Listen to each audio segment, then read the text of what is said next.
여러분 안녕하십니까. 7시 오늘 제주 한승훈입니다. 20대 마지막 정기국회 회기가 내일 하루 남았습니다. 여야 합의로 경색됐던 국회 상황이 풀리면서 내년 정부 예산안 처리와 민생법안 처리가 가능할 것으로 보이는데요.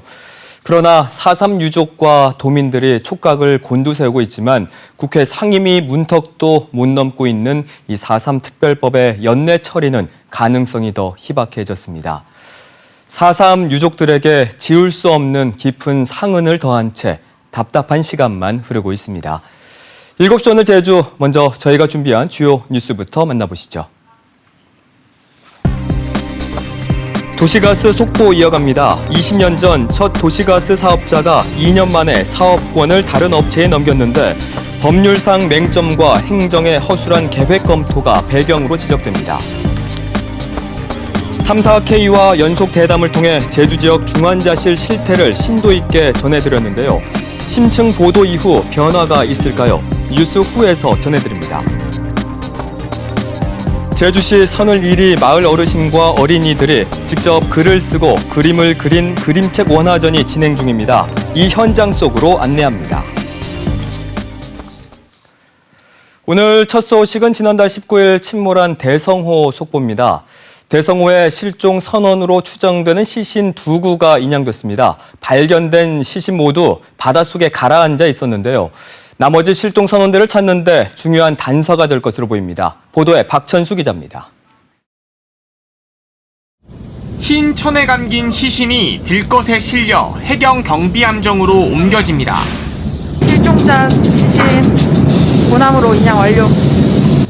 대성호 선수로 추정되는 물체에서 50m가량 떨어진 곳에서 발견한 시신 2구를 인양한 해경은 본격적인 신원 확인에 들어갔습니다. 해경은 처음으로 인양한 시신의 신원을 베트남 선원으로 추정했습니다. 하지만 부패가 심한 상황이라며 정확한 신원 확인을 위해 국립과학수사연구원에 DNA 분석을 요청했습니다. 두 번째로 인양한 시신도 지문 감식과 DNA 분석 등으로 신원을 확인할 계획입니다.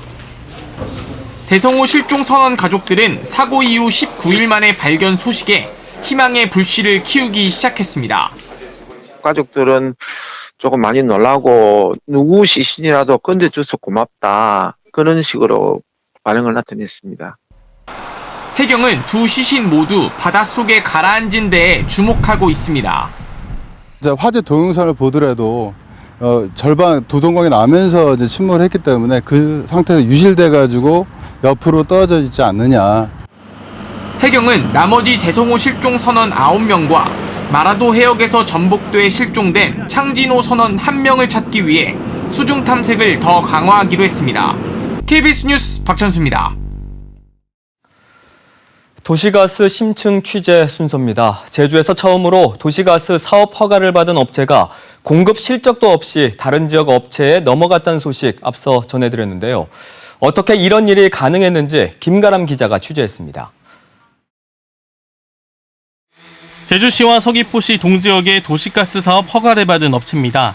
20년 전 허가권만 따놓고 도시가스 공급 실적도 없던 업체를 다른 지역 건설회사가 인수한 겁니다. 결국 도시가스 공급은 사업 허가 5년이 넘어서야 시작됐습니다. 어떻게 이런 일이 가능했을까? 과거 도시가스 사업법에는 사업의 개시 의무가 담겨 있었습니다. 허가를 받은 날부터 3년 내 사업을 시작해야 하고 시작하지 않으면 허가를 취소하도록 명시한 겁니다. 또 사업을 넘길 때는 시도지사 등의 인가를 받아야 한다는 양도양수 내용도 포함됐습니다. 그런데 1999년 2월 규제 완화 등을 이유로 법령이 개정돼 이 조항들이 모두 삭제됐고 결국 같은 해 11월 도시가스 사업 허가를 받은 제주업체는 해당 사항이 없게 된 겁니다. 문제는 조만간 이뤄질 읍면지역 사업자 선정 과정에서도 이런 문제가 재발할 수 있다는 겁니다. 제주도가 지난 9월 도시가스 사업 허가 기준을 고시하면서 공급 개시 기한과 양도 관련 조건을 명시했지만 사정이 있으면 조건을 완화할 수 있도록 예외 규정을 뒀기 때문입니다. 사업은 이렇게 진행하지 않다가 법의 맹점을 이용해서 사업권만 대파는 소위 그 먹튀 가능성도 이렇게 배제할 수 없기 때문에 사전에 보다 면밀한 검토가 필요하다고 생각됩니다. LNG 본격 보급을 앞두고 적절성 논란에 이어 취득 경위에 대한 의혹까지 불거진 앞선 허가권의 전철을 밟지 않기 위해 읍면 지역 사업자에 대한 제대로 된 검토가 필요해 보입니다. KBS 뉴스 김가라입니다. 1년 전 일본산 신품종을 재배한 감귤 농가들이 로열티 분쟁에 휘말리면서 국산 품종을 개발해야 한다는 위기감이 커졌죠. 작지만 당도가 우수한 국내 육성 감귤 미니향이 첫 선을 보였습니다. 이면희 기자입니다.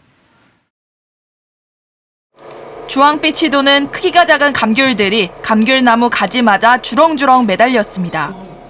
감귤연구소가 2년 전 품종 출원을 마친 미니향입니다. 크기가 30에서 50g으로 작지만 당도가 16브릭스로 높고 1월까지 수확할 수 있습니다. 3년 전 재배에 나선 농가는 올해부터 미니향을 500에서 600g 단위로 작게 포장해 백화점에 납품할 계획입니다. 소포장 단위로 사서 식구가 같이 다 먹을 수 있는 그런 장점이 있습니다. 그 판매를 그렇게 해보려고 이제 계획은 하고 있습니다. 미니향은 작고 달콤한 장점 외에도 병해충에도 강한 품종으로 평가됐습니다. 궤양병이나 더댕이병에 강하다는 건데 현장 평가의 자리에서만 농가 10곳이 미니향 재배 의사를 내비쳤을 정도입니다.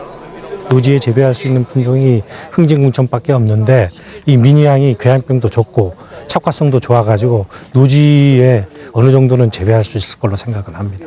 제주도 농업기술원은 미니향이 수입 품종의 일부를 대체할 수 있을 것으로 보고 내년부터 미니향을 재배할 감귤 농가에 묘목을 적극 공급하기로 했습니다.